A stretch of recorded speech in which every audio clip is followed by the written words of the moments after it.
The title of this article is Online Social Networking in Your Business. Using BMW. Written by Raphael Peksun II. This article was first posted in www.peksun.com, on July 23, 2009. Let me begin. I spent 7 years in the direct sales industry after 7 years in IT, which was then called EDP and subsequently MIS. Through the years of understanding dealer networks, sales management, salesmanship, customer relations, distribution, and such, I came across many acronyms that led to incorporating these business principles in my life. One of these is BMW. An acronym for birthdays, marriages, and wakes. This is a significant aspect of maintaining customer relations, dealer retention, and increased order frequency or size, during my time in the sales environment. BMW means that you acknowledge your network's 3 most important dates in their personal lives. Theirs and that of their immediate family, parents, or children. When you send them your greetings or condolences or, for that matter, be physically present during these important dates of their lives, you become their friend or mentor for life and they, your customers for life. This principle served me well even before the online social networking buzz came about. Online social networking is a misnomer in today's ever-changing and fast-paced world. It doesn't matter if you socialize or network through the web. It matters that you also do it face-to-face. In the reality, you network with new business or social acquaintances across the miles. You replace the personal encounter with the second best means of communicating: the telephone. Therefore, if you really want to build a social or business relationship with a network of new or old acquaintances, you can only be successful when it's done personally. Thus, online networking is the first step and not the only means to which you build the relationship. I used BMW with many people I have met through the years and continued to network with them socially and professionally. In times of need, you are never a stranger to one that is a social or business acquaintance. Because of BMW, they always remember you. The easiest way to do so is to send a birthday greeting by email or through the messaging facilities of various online social networking sites. However, to greet one by text messaging becomes more intimate.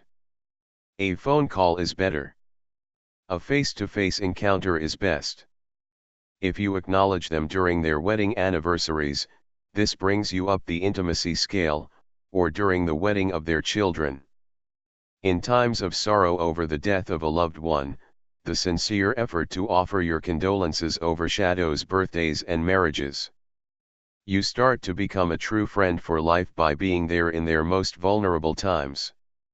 In all birthday and anniversary greetings I have sent, I always make sure to spend time in creating a personal message on top of the usual greeting. I try to fit the content of my message to the character or personality of the celebrant or recipient, up to my understanding of who the person really is.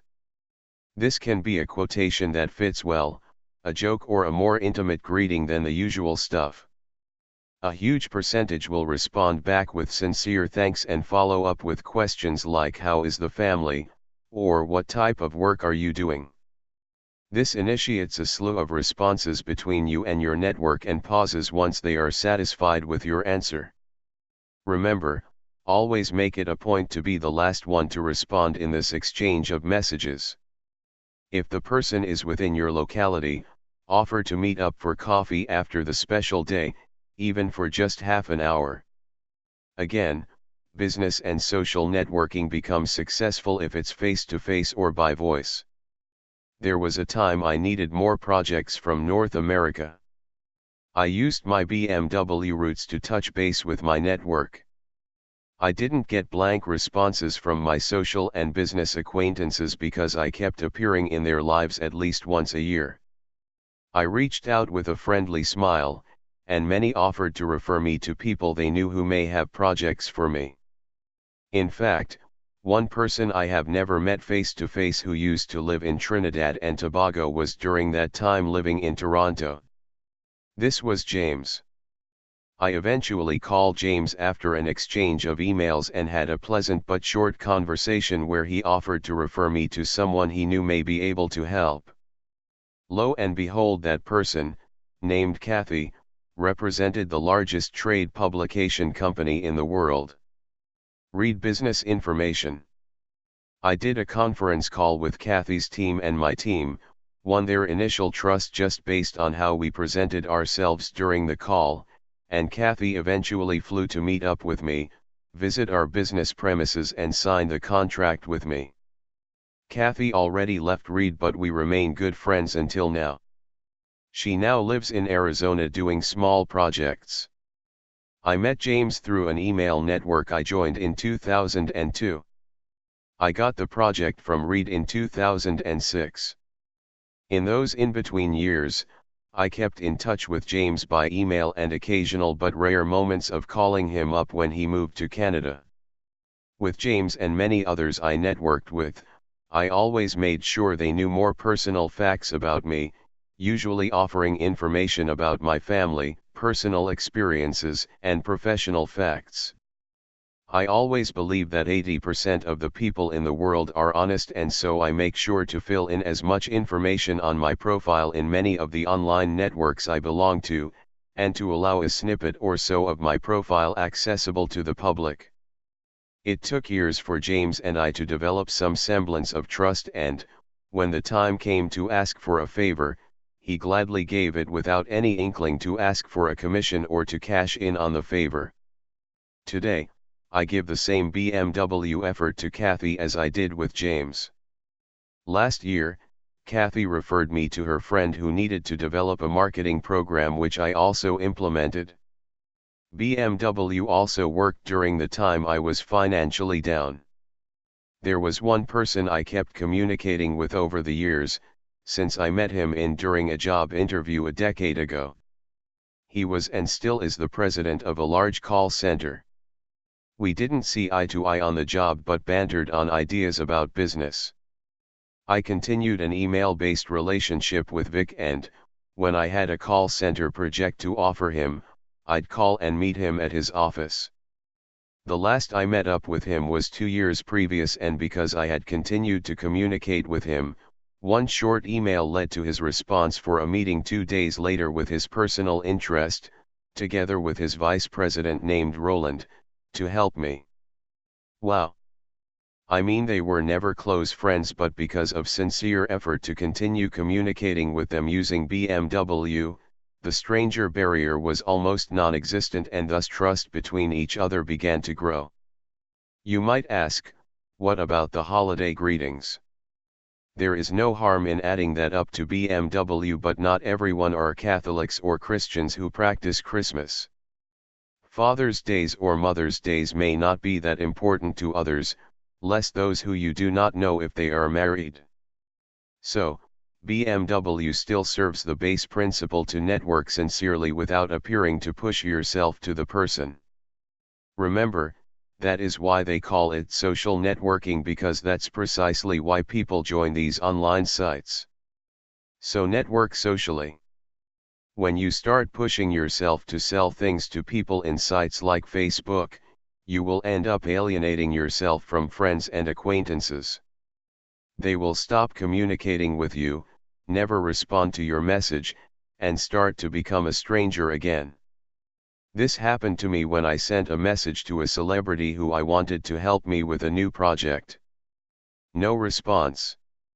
A few months later, I sent another message apologizing for the intrusion and of the message itself, and the acquaintance relationship started to go back to where we were. Hard lesson to learn. Of course, there will be others who you will never know the dates of their birthdays, wedding anniversaries, and such. But when your conversation with them starts to become more personal, you also open the door to simply ask without being intrusive. Hey, Mary. I hope you don't mind if I ask you when your birthday is. It may take a few weeks, months, or even years, but it eventually pays off. Just make sure you have your own reminder system to alert you a day or so before the important date so you don't miss off. Facebook offers this feature automatically, and so does other online social networking sites like LinkedIn. I have been a Plaxo member since 2002, and long before Facebook and the rest, this was one of the best online systems that allowed me to get a network's birth date, remind me a day before, and provide me with free e-greeting cards to send. However, stick with something you're comfortable with. There are countless more great stories to tell on the results of employing BMW in my social and business networking endeavors. What is important is that I continue to be a real, live person with a real profile in my web network sites and a barrage of wall posts, messages, and emails that are consistent in style and content as how I want people to perceive me to be. Remembering BMW is a hassle-free yet very easy way to continue the social and business relationship with people and make yourself mean well above the normal set of online or on-site friends and acquaintances. In due time and times of need, I had no big challenge to ask for their help when I needed it, just as long as it will not inconvenience them in their time or the effort to help me. BWM works great on the real world, and BMW works the same way in the virtual world, too. Thank you for listening, and I hope you learned something you can apply right away in your business or your profession. If you have any questions, feel free to comment on this post or just go to the contacts page of my website, www.pecsun.com. Have a great day.